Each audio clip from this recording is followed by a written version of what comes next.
Você que trouxe a Bíblia, pode abrir ela lá no Evangelho de Mateus, no capítulo de número 14. A gente vai estar lendo do versículo 14 até o versículo de número 21. Uma palavra muito conhecida já da igreja, né? Pregada por muitos. Mas essa noite o Pai tem uma revelação aqui para estarmos compartilhando ao nosso coração. Amém. Amém. Aleluia. Obrigado por esse amém tão empolgado, viu, Neide? Amém. Aleluia, querido. Quem achou diz amém? Amém. Mateus, capítulo 14, do 14 ao 21, assim diz a palavra de Deus. Quando Jesus saiu do barco e viu tão grande multidão, teve compaixão deles e curou os seus doentes. Ao cair da tarde, os discípulos aproximaram-se dele e disseram: este é um lugar deserto e já está ficando tarde. Manda embora a multidão para que possam ir aos povoados comprar comida. Respondeu Jesus: eles não precisam ir, deem-lhes vocês algo para comer. Eles lhe disseram: tudo que temos aqui são 5 pães e 2 peixes. Tragam-nos aqui para mim, disse ele. E ordenou a multidão que se assentasse na grama. Tomando os 5 pães e os 2 peixes, e olhando para o céu, deu graças e partiu os pães. Em seguida deu-os aos discípulos, e estes à multidão. Todos comeram e ficaram satisfeitos. E os discípulos recolheram 12 cestos cheios de pedaços que sobraram. Os que comeram foram cerca de 5.000 homens, sem contar mulheres e crianças. Amém? Pode fechar a palavra. Feche um pouquinho os teus olhos. Eu quero fazer uma oração. Pai, no nome de Jesus, que privilégio poder estar aqui essa noite, poder sentar à mesa contigo, poder ser ministrado pela tua palavra, poder, Senhor, estar junto com a igreja, cultuando o teu nome, o nosso culto racional. Papai, que a tua vontade aqui se estabeleça, que o homem ele venha diminuir para que o Senhor venha crescer, que o teu querer se manifeste aqui. Nessa hora, Pai, eu repreendo toda contrariedade, seja de ordem física, de ordem espiritual, tudo que tenta se levantar para roubar o entendimento do coração de cada um de nós, caia por terra. Que os teus anjos se acampem aqui, Pai. Anjos de cura, de guerra, ministradores, em cima do altar, dentro da igreja, ao redor da igreja. Senhor, que a tua vontade se realize aqui e que nós possamos te ouvir, Pai, com o coração e os ouvidos abertos essa noite, compreender tudo que o Senhor quer falar aqui. Não me deixe errar, não me deixe te atrapalhar. Fica comigo aqui, meu querido e amigo Espírito Santo, em nome de Jesus. Amém. Amém. Essa semana eu fui surpreendido pelo meu filho. Na sexta-feira, a hora que fui tomar o meu banho, ele entrou no banheiro e ele abriu ali a parte do box e ele começou a me falar algumas coisas. Ele começou a dizer a chave do perdão, a chave da misericórdia. Ele começou a falar algumas palavras, até títulos de pregações que eu já havia pregado aqui. Ele me olhou bem sério e disse assim: paciência com os fracos. Irmão, eu fiquei perplexo. Eu disse para ele: esse foi um dos temas que eu preguei na igreja. Então ele foi falando chaves, passagens bíblicas assim, né? dentro de uma frase, ele foi falando de coisas divinas.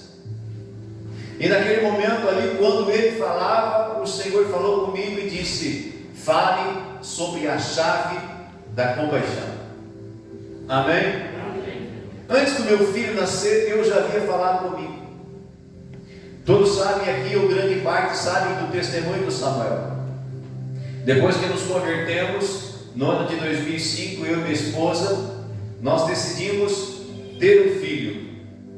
Já estava ali com 25 anos de idade, minha esposa também, 24 para 25 anos. Então, uma idade, dentro do nosso ponto de vista, uma idade boa para ter um filho, para não ficar muito distante a idade. Quanto mais distante, se torna mais enfadonho depois, você com mais idade, cuidar de uma criança pequena. E também o próprio físico, o organismo também, ele tem uma certa idade, né, para quem possa gerar um filho. Então, depois que nos convertemos, decidimos ter um filho. E passado um ano, o filho não vinha, começamos a orar. E depois de um ano de oração, o Senhor levanta um dos meus irmãos, o meu irmão mais novo, dentro de um congresso, debaixo da unção do Espírito. Ele tem uma visão, e naquela visão ele diz assim: mano, Deus me mostrou duas mãos colocando um recém-nascido dentro de um berço. Quando ele me disse aquilo, eu comecei a chorar, porque eu entendi que Deus estava respondendo a nossa oração e dizendo: eu vou dar para vocês um filho. Naquele momento eu compartilhei com a minha esposa, nos abraçamos, choramos, porque resposta de oração de Deus estava vindo sobre a nossa vida. Saímos do congresso, entramos em um ônibus, o ônibus que nos levou de Santa Maria para Nova Petrópolis, o ônibus que foi locado pela igreja. Estava escuro e o motorista disse: eu não vou poder ligar nas luzes internas porque a bateria do ônibus está ruim, senão depois o carro não pega. Nós fomos para lá, estávamos com o dinheiro contado naquela época, então já havíamos preparado tudo. Na última noite vai ser bolachinha recheada, vai ser lanche. Então nós entramos dentro do ônibus para fazer a nossa janta, o nosso lanche, com as luzes apagadas. Uma irmã, ela se levanta e ela começa a dizer: Deus está mandando eu falar e eu preciso falar. Aquela irmã se levanta debaixo da unção do Espírito, vem até o nosso banco, a nossa poltrona, coloca a mão sobre o meu ombro e ela disse: tem mais alguém com você? Eu disse: tem, minha esposa está aqui, é com ela que eu quero falar. Ela abraçou minha esposa e disse: tudo que você tem pedido, tudo que você tem clamado, tudo que você tem buscado da parte de Deus, Deus manda te dizer que Ele vai te dar. As duas choraram, querido, e eu no meio delas, né, elas abraçadas e eu na poltrona no meio delas, até constrangido por estar perto de uma mulher estranha, não da minha esposa. Passado aquele momento, o motorista então liga o veículo, liga o motor, as luzes internas se ligam. Eu olho para minha esposa e disse assim: você não creu de todo o coração dentro do ginásio quando eu te disse a promessa que Deus nos deu por meio da visão que Ele deu para o meu irmão? Ela disse: eu não criei de todo o coração, porque era alguém conhecido, era alguém da família. Então Deus precisou levantar uma estranha, uma pessoa estranha, para estar retirando a incredulidade do coração dela. Éramos novos convertidos naquela época, e todo novo convertido ele passa por isso. Amém? Então, depois de receber a promessa, o Samuel, Deus demorou 7 anos para nos entregar. E querido, antes dele nascer, em uma vigília, nós, a juventude de Santa Maria, no monte chamado Biribiu. Quem conhece Santa Maria sabe onde é o monte da Biribiu. Nós estávamos lá em oração e Deus levanta um moço, um jovem que estava lá, enche ele do Espírito, e aquele moço começou a profetizar na vida das pessoas que ali estavam. Quando ele veio para o meu lado, ele disse assim: presbítero Germano, vai acontecer isso, por meio da vida do seu filho, e isso que ele nem era ainda nascido. E uma das coisas que aquele moço disse, ele disse assim: muitas vezes Deus falará com você por meio da boca do seu filho. Então, querido, eu conto essa história para você entender aquilo que quando ele entrou e começou a falar, o temor e o tremor que eu senti naquela hora, de vendo algo da parte de Deus se estabelecendo e se cumprindo nesses dias. Então o Senhor disse: fale sobre a chave da misericórdia. Amém? Então, dentro desse texto já conhecido, já explorado, quando nós começamos a meditar nele, a gente começa a extrair chaves preciosas, versículos preciosos, que manifestam o céu na terra. Nesse texto a gente vê a manifestação do céu na terra, e é isso que Deus Ele quer fazer nos nossos dias, ou seja, sempre quis fazer, mas mais ainda na atualidade. Deus quer trazer à existência o que está no céu para a terra. Quais são as canções que Deus tem dado para os músicos, para os adoradores na nossa geração? Céu e terra. Não tem um hino assim, pastor? Me ajuda aí. Céu e terra se encontram. Tem ou não tem? Quem já ouviu? Levanta a mão. Obrigado. Eu amo esse hino. Louvores, Deus está instigando o seu povo. Louvores desse tipo, letras assim, para trazer a realidade do céu para a terra. Aqui nós vemos a manifestação dos céus. Aqui eu vejo a direção e revelação do Pai para os seus filhos. Diga direção, diga revelação. Nesse breve texto, eu vejo tudo isso. Quando eu comecei a meditar, o Senhor começou a falar comigo. Por isso eu lhe convido essa noite, para juntos essa noite, sentarmos com o Pai. Hoje é noite de sentar à mesa com Jesus e participar desse banquete que Ele vai servir. Só quem quer diga aleluia. Hoje é noite de sermos curados pelo Senhor. É noite de ter a visão curada. É noite de receber o coração do Pai para cada um de nós, dentro de nós, querido. É tempo de manifestarmos o céu na terra. Só quem quer ser agente de Deus para manifestar o céu na terra, levanta a mão. Então você precisa redobrar a atenção a partir de agora. Se o sono se quiser te pegar, levanta a mão, que alguém vai trazer um copo d'água para você. Amém? Querido, eu sei a dificuldade que é pregar uma palavra desse nível, porque o diabo ele tenta roubar o teu entendimento e a revelação do povo. Ele tenta fechar o coração do povo. Ele tenta nesse momento dar canseira, sono, distração, para que você não compreenda o que Deus ele quer falar. Mas no nome de Jesus, todos sairão daqui compreendendo o que Deus ele quer falar. A palavra de Jesus funciona em nós. Aleluia. Querido, a gente que anda, né, há um tempo na frente assim, e prega, a gente sabe, só de olhar, sabe, o nível de palavra que Deus quer compartilhar. Eu vejo o nível também de guerra para entregar uma mensagem como essa. A primeira coisa que nós vamos explorar aqui, o texto declara que Jesus, após descer do barco, ele viu quem? Uma multidão. Jesus viu. Diga ver. Como que Jesus olhou para eles? Qual era a visão de Jesus para com relação às multidões? Era uma visão do céu. Jesus tinha um olhar diferente. O olhar de Jesus para a multidão não era por números, não era por contagem, não era por cifrões. Era um olhar diferente. Era um olhar do céu, era um olhar divino, porque Deus, Ele não vai olhar as aparências, Ele vai olhar para dentro do nosso coração.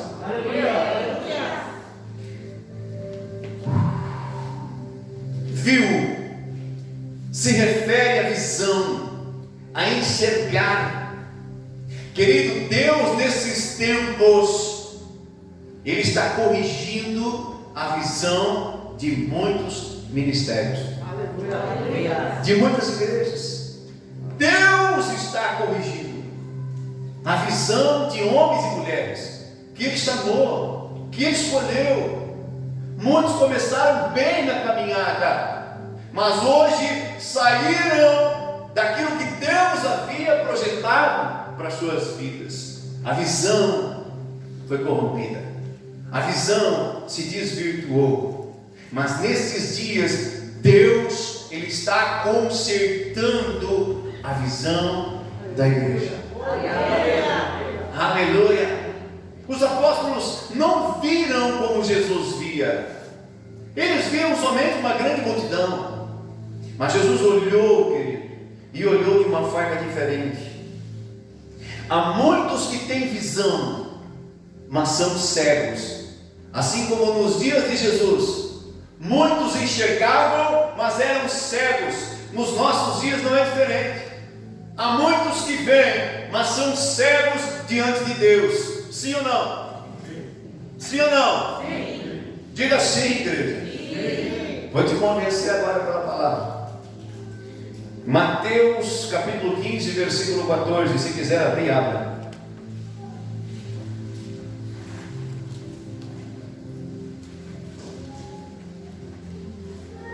Muitos veem, mas são cegos. Mas o Senhor quer restaurar a visão. Mateus capítulo 15, versículo 14 diz assim: deixem-nos, eles são guias cegos. Se um cego conduzir outro cego, ambos cairão no buraco. Nos dias de Jesus existiam muitos mestres da lei, homens que se dedicavam a ensinar, sim ou não? Sim, muitos saduceus, fariseus, mestres da lei, homens tementes a Deus, homens, queridos, que tinham, defendiam a palavra com a própria vida, mas a visão deles estava o quê? Errada. Aleluia. Então quando Jesus veio, Ele veio para fazer a diferença, Ele veio para manifestar o coração de Deus, Ele veio para manifestar o reino de Deus na terra. Então Ele começa a olhar para aqueles homens que conduziam as pessoas naquela época e dizer para ele: vocês são guias cegos, afastem-se deles, apartem-se deles, deixem eles, porque eles são religiosos, eles não estão fazendo de fato a vontade do Pai. Amém? São guias cegos, estão conduzindo pessoas para o buraco, como eles estão indo para o buraco. Amém ou amém? Homens que enxergavam fisicamente, mas espiritualmente eles estavam cegos. Quem está entendendo diz aleluia. Jesus não ama esses homens? O que você acha? Ama eles, mas muitos não querem ter a visão restaurada. Mas, querido, existem vasos escolhidos por Deus. Tem vasos escolhidos aqui essa noite? Um dia, Saulo de Tarso, um homem mestre da lei, um homem que estudou aos pés dos melhores professores da sua época, alguém que defendia aquilo que ele acreditava com unhas e dentes.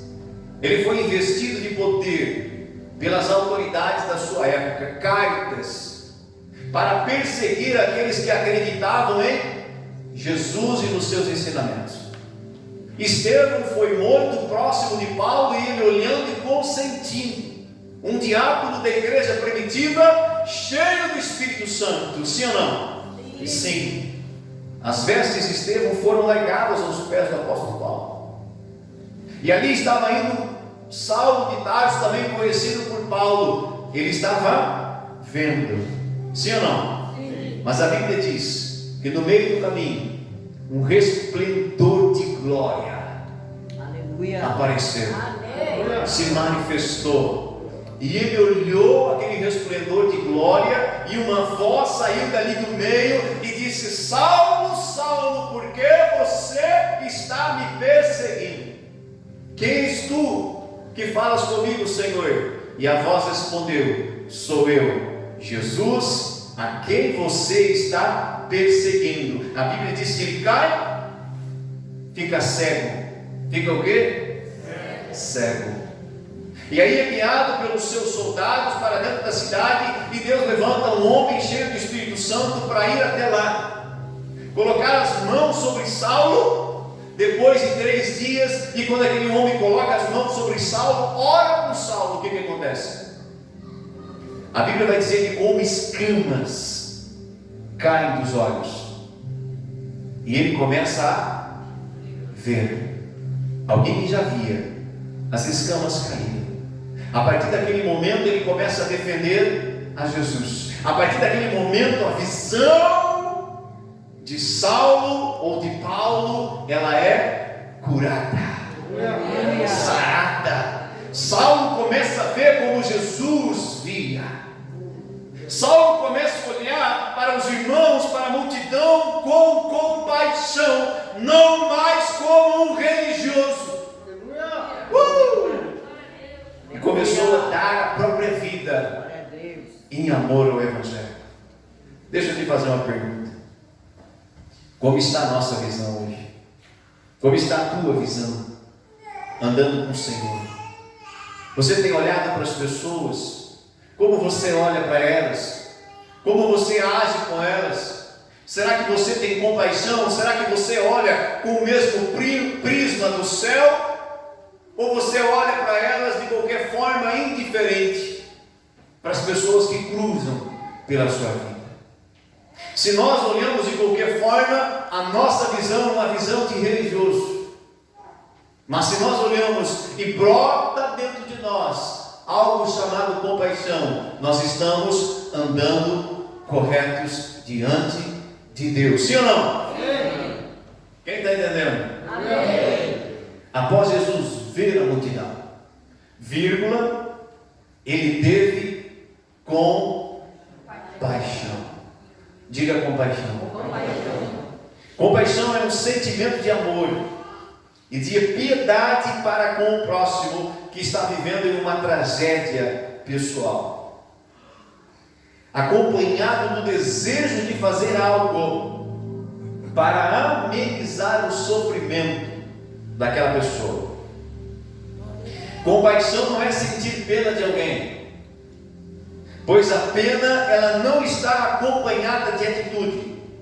A pessoa que sente pena, ela vai olhar, ai coitado, ai que dó, ai que pena, e vai embora, e não vai estender a mão, não vai fazer nada, não vai pelo menos tentar fazer algo para mudar, para amenizar a situação da pessoa. Sentiu dó, sentiu pena, mas não é isso que Deus Ele quer encontrar nas nossas vidas. Deus Ele quer encontrar dentro de mim e de você algo chamado compaixão. Diga compaixão. Compaixão é uma das características de um verdadeiro adorador. Aleluia. Compaixão. Um bom exemplo de compaixão na Bíblia está lá em Lucas capítulo 10, do versículo 30 ao 35. A parábola do bom samaritano. Aleluia. Glória a Deus. Lucas 10, do 30 ao 35. Um certo mestre da lei perguntou para Jesus quais eram os mandamentos, o que era fazer, o que era amar ao próximo. E Jesus, então, dentro da parábola do samaritano, ele vai explicar para aquele homem. Aleluia. Olha só. E respondendo, Jesus disse: descia um homem de Jerusalém para Jericó, e caiu nas mãos dos salteadores, os quais o despojaram, e espancando-no, se retiraram, deixando-o meio morto. E ocasionalmente descia pelo mesmo caminho certo sacerdote, e vendo-o passou de largo. E de igual modo também o levita, chegando àquele lugar e vendo-o, passou de largo. Mas um samaritano que ia de viagem chegou ao pé dele, e vendo-o, moveu-se de íntima compaixão. E aproximando-se, atou-lhes as feridas, aplicando-lhes azeite e vinho, e pondo sobre a sua levou para uma estalagem e cuidou dele. E partindo ao outro dia, tirou 2 dinheiros e deu-os ao hospedeiro e disse-lhe: cuida dele, e tudo o que demais gastares, eu te pagarei quando voltar. Aqui está um exemplo claro de compaixão. O primeiro exemplo é um sacerdote, um representante de Deus, um homem que deveria fazer a diferença. E no Novo Testamento, Jesus vai nos chamar de reis e... Diga: eu sou um sacerdote. Sobre você, esta palavra o Senhor Jesus liberou: reis e sacerdotes. Amém? Que nós não sejamos como o sacerdote da parábola. Amém? Passar de largo quando a gente vê alguém em necessidade, em sofrimento, em aperto. Aleluia! Oh, coitado! Ai, dera quem pudesse estender a mão, ai, dera quem pudesse ajudar, e ir embora e deixar ele ali. Nós somos sacerdotes, há uma responsabilidade sobre a nossa vida. Amém, amém? E os levitas, pessoas que ministravam no altar de Deus, que adoravam o Senhor, também passaram e ficaram indiferentes. Mas o samaritano veio e estendeu a mão. Essa é a atitude que Deus espera da igreja nos dias de hoje. Essa é uma das missões da igreja na atualidade. Há muitas multidões, e como nós estamos olhando para elas, como nós olhamos para as pessoas, como nós olhamos para a multidão? Números, contagens, cifras, qual é o olhar que nós temos? Será que o olhar está correto? Será que há de fato a compaixão dentro do nosso coração? Ou nós queremos encher um pavilhão, encher um local com muitas pessoas para dizer: a minha igreja, ela é a maior da cidade? Isso só massageia o ego do homem, mas não agrada o coração de Deus. Aleluia! Quem está entendendo diz amém? Estou falando que é difícil de pregar essa mensagem. Há uma guerra para que eu não pregue, mas eu vou pregar. Esse amém podia ser melhor. Eu vou pregar. Amém. Então Jesus, ele quer encontrar em nosso coração, um coração de misericórdia, um coração de compaixão. Deus não precisa de juízes. Diga: juízes. Deus não precisa de alguém que aponte o dedo, de alguém que nos acuse, que aponte o nosso pecado, que nos esfregue algo no nosso rosto. Para fazer isso já tem alguém que faz. Quem é? O diabo e seus demônios, né, pastora Elisandra? Eles fazem esse papel de acusador. Mas qual é o papel da igreja? Qual é o papel que eu e você precisamos fazer? Abra a Bíblia, que você vai entender. Mateus 23 e 24. Mateus capítulo 23, do versículo 23 ao 24. Ei, calado, tio.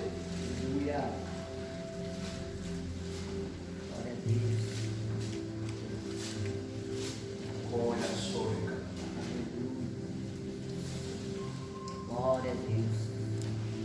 Ai de vocês, escribas e fariseus hipócritas, porque vocês dão o dízimo da hortelã, do endro e do cominho, e desprezam os preceitos mais importantes da lei: a justiça, a misericórdia e a fé. Mas vocês deviam fazer estas coisas, sem omitir aquelas: guias cegos, como um mosquito, mas engolem um camelo. Eles cumpriam em parte aquilo que Deus havia estabelecido. Eles se preocupavam só com uma área. E Jesus disse para eles: estas coisas que vocês fazem, vocês devem fazer, mas não omitir as outras: a justiça, a misericórdia e a fé. Quem eram esses homens? Escribas, fariseus. homens que ensinavam mais uma vez o povo. Amém?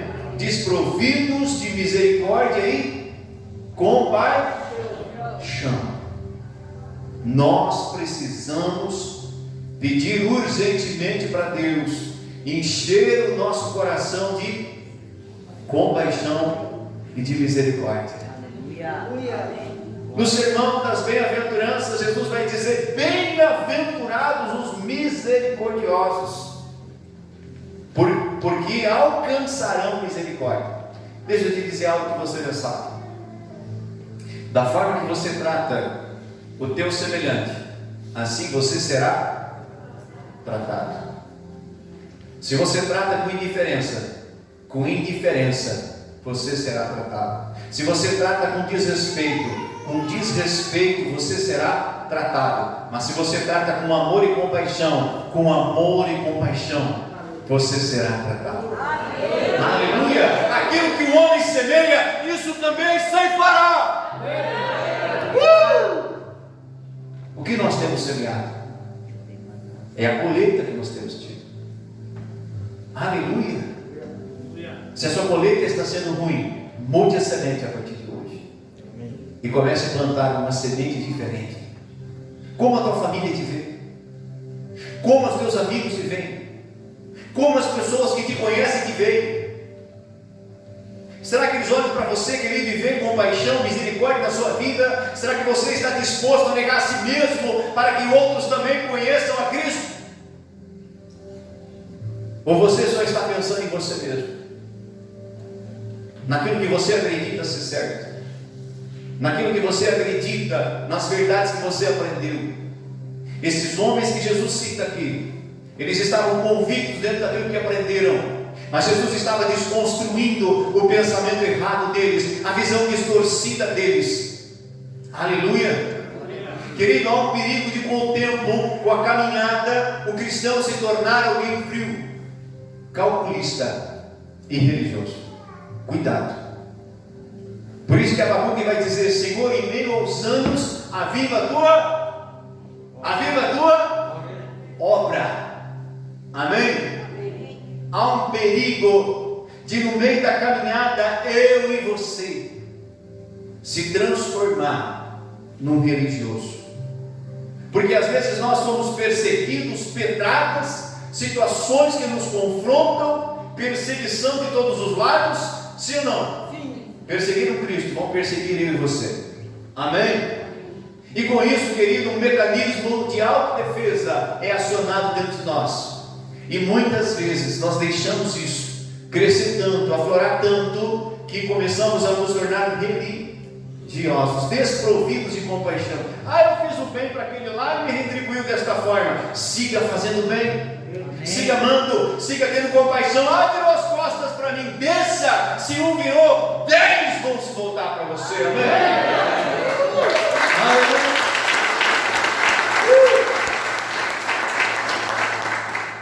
Após sentir compaixão, Jesus curou os doentes e os ensinou muitas coisas. Quantos querem ser usados por Deus em milagres, curas na nossa geração? Levanta bem a mão. Aqui é uma chave poderosa para que os milagres te sigam, para que as curas te sigam. É necessário ter na sua vida algo chamado compaixão.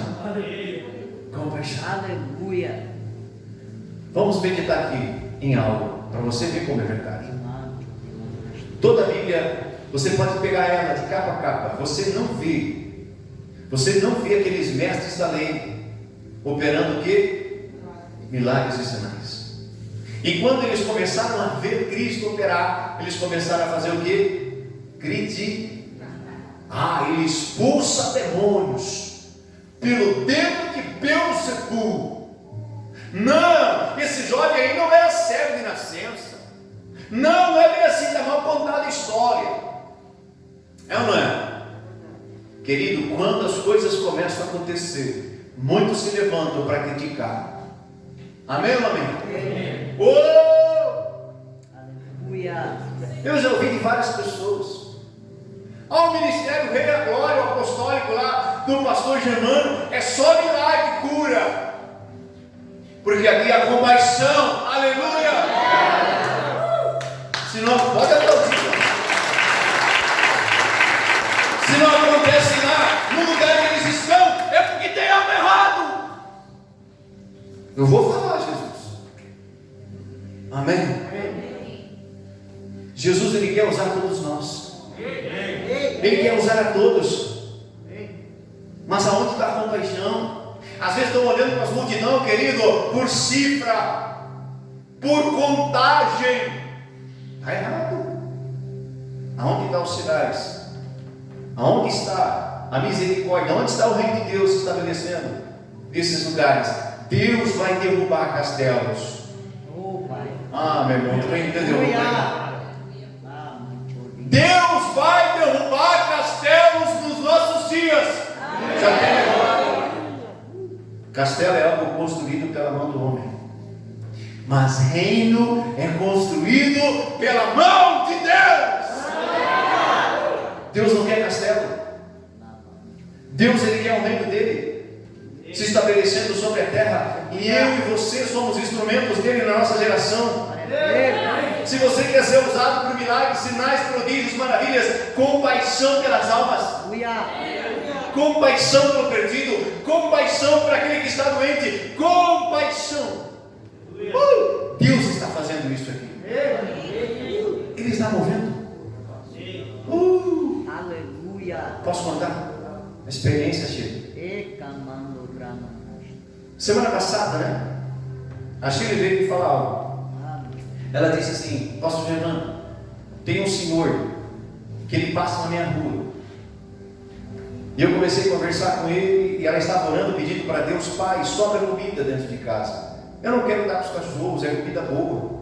Eu quero que você coloque alguém para que eu possa abençoar com essas comidas que tem sobrado, porque são comidas que a família come. E Deus colocou um homem na sua porta. E aquele homem, então, ela começou, além de dar a comida, de ter compaixão, dar a comida que sobrava, boa, ela começou a falar do amor de Jesus para ele. Amém? O Jesus o fez aqui, alimentou a multidão fisicamente, mas também ensinou espiritualmente. Aleluia. Aleluia. Aí ela disse assim: a gente vai lá visitar eles, a casa deles, pedimos licença, vamos lá visitar. E eu vou convidar mais um casal. E Deus colocou no meu coração o Max e a Edir. Eu disse: pode ir, está liberado, vai lá. Não estou dizendo que vocês não façam, estou contando um testemunho. Amém? Não feche o coração aí, por favor. Mas uma noite antes, cadê a Edir? Levanta a mão. Foi uma noite antes, Deus deu um sonho para ela. E tu nunca tinha tido sonho? Não. Deus deu um sonho para ela. Vem cá contar, Edir. O sonho foi teu. Senão eu não vou conseguir contar os detalhes. Me dá uns minutos aí, igreja. Amém. Isso, tira a máscara agora. Pode tirar aqui na frente aqui. Glória a Deus. Boa noite, irmãos. Boa noite. Um dia antes, a irmã Shirley, eu tive um sonho. E um sonho que eu nunca tinha tido. Eu sonhei que eu tinha ido viajar. Aí na minha viagem, eu deixei as minhas bagagens numa casa e saí a passear, caminhar. Aí eu estou caminhando assim, quando eu olho assim uma casa bem pobrezinha, mas bem pobrezinha mesmo. Aí eu disse assim: mas eu vou chegar ali para pedir um copo d'água. Aí cheguei naquela casa para pedir um copo d'água. Quando eu entrei na casa assim, a casa assim, ó, era tão pobrezinha que ela não tinha, ela só tinha cobertura, mas não tinha fogo, e estava toda enfumaçada. Aí eu entrei na casa assim, tinha uma senhora alta, clara, com o cabelo amarrado, e tinha um senhor, e tinha uma menina dos 13 anos, e um menininho de uns 6 ou 7 anos. Aí eu pedi água para aquela senhora. E ela me deu água e disse assim para a filha dela, você comer deitar. Eu disse, a tua mãe está doente? Ela disse assim, não, faz 2 dias que nós não comemos e a minha mãe está com dor de cabeça porque não tomou mate. E eu disse, meu Deus do céu, eu tenho 100 reais no meu bolso. Porque eu me lembrei que eu tinha ficado mais dinheiro lá, né? E eu tinha colocado 100 reais no meu bolso. E eu disse assim, a senhora deixa sua filha sair comigo? Ela disse assim, deixo. Aí eu disse assim, aonde que tem um mercadinho aqui? Ela disse assim, logo aqui embaixo tem um mercadinho. Eu digo, tu vai ali comigo? Ela disse assim, vou. Aí nisso eu me acordei e não cheguei no mercadinho, porque eu me acordei, entendeu? Aí, né, uma Shirley, eu vim tomar mate com um negrinho ali na sala ali, e eu contei meu sonho para ele. Eu digo, eu sonhei com uma pessoa assim, ó, sonhei com uma casa. E essa casa tinha uma senhora, tinha um senhor, tinha um menino, uma menina dos 7 anos e um menininho pequeno. Aí ele disse assim, tá, mas e esse teu sonho chegou a fazer as compras? Eu disse, não fiz compras. Por causa que eu me acordei. Aí a irmã me telefonou, disse, irmã Elidia, vamos em tal casa, assim, vamos. Aí eu saía a pedir para meus vizinhos ali comida para levar. Ela disse assim, é bem pobrezinha. Aí eu saí a pedir comida para levar. Aí as vizinhas tudo me ajudaram com comida, né?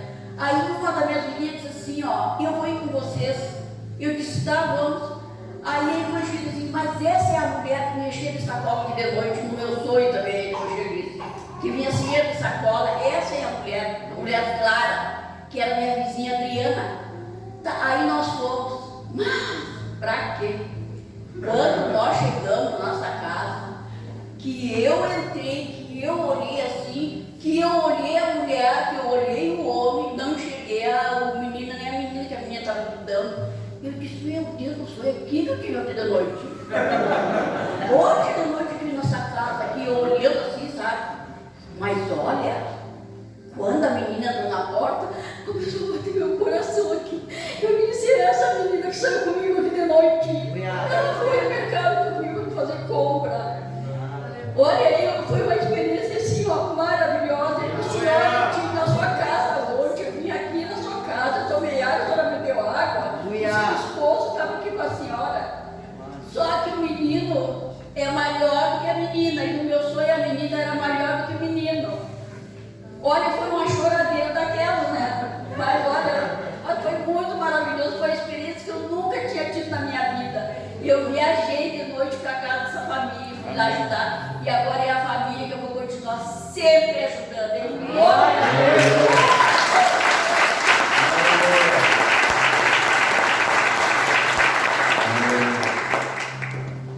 Diga compaixão. E rogo santo. Quem é que está movendo isso? Deus. Deus tem movido isso. Na sequência do texto aqui eu vou encerrar.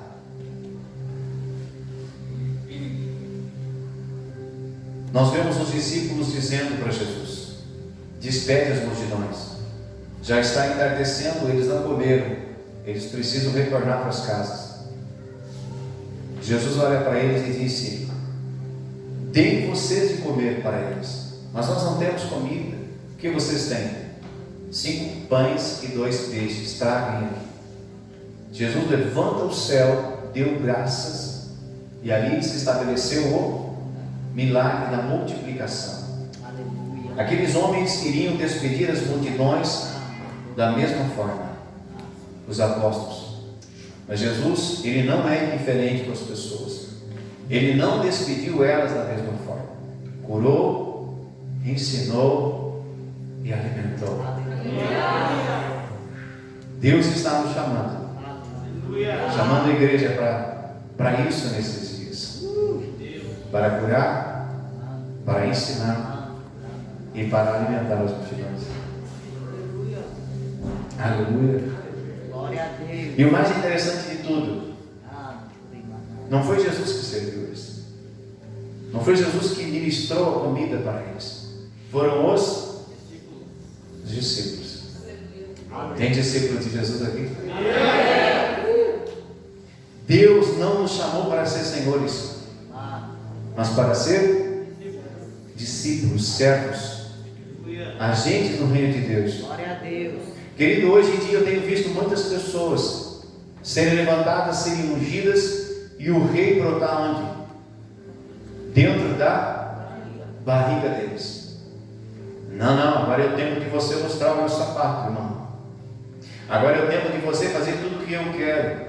Agora é o tempo de escravizar as pessoas. Líderes que querem ser servidos, honrados. Jesus, querido, era o Filho de Deus, se esvaziou da glória. Aleluia! E assumiu um corpo humano. E veio para a terra humildemente.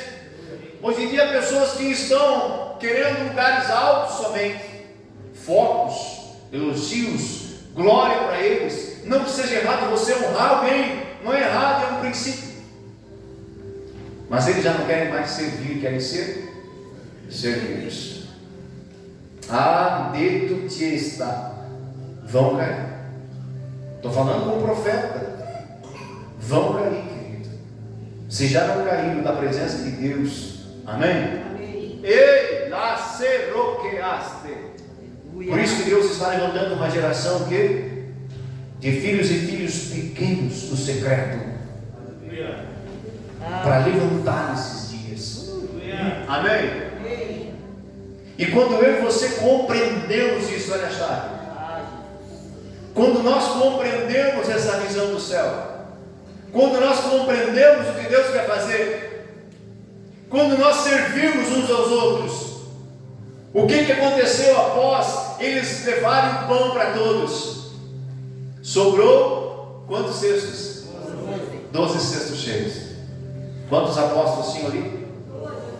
Adei, Massugra, Bashai. Quando Deus te chamar para fazer algo para Ele, não vai faltar para você. Quando Deus te chamar para você servir, quando Deus te chamar para você fazer o que está no coração dele, não te preocupa. Era isso que ele estava dizendo para os apóstolos: sirvam, façam a minha vontade, pastor Helena, não faltará para vocês. Isso é o significado dos 12 cestos cheios. Não vai faltar dentro da sua casa se você tiver compaixão no perdido. Não vai faltar se você ajudar. Não faltará!